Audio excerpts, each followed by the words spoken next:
ఎలా వచ్చిందో ఏమో ఒక నల్ల చిరుత ఇంటి వద్దకొచ్చి చక్కర్లు కొట్టింది.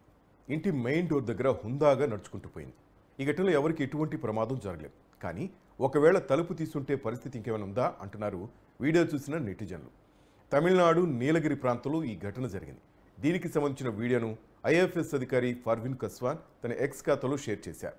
ఘటన గతేడాది ఆగస్టులో జరిగిందని వివరించారు. పర్వీన్ పోస్ట్ చేసిన ఈ వీడియోని ఇప్పటివరకు 1,39,000 మందికి పైగా వీక్షించారు.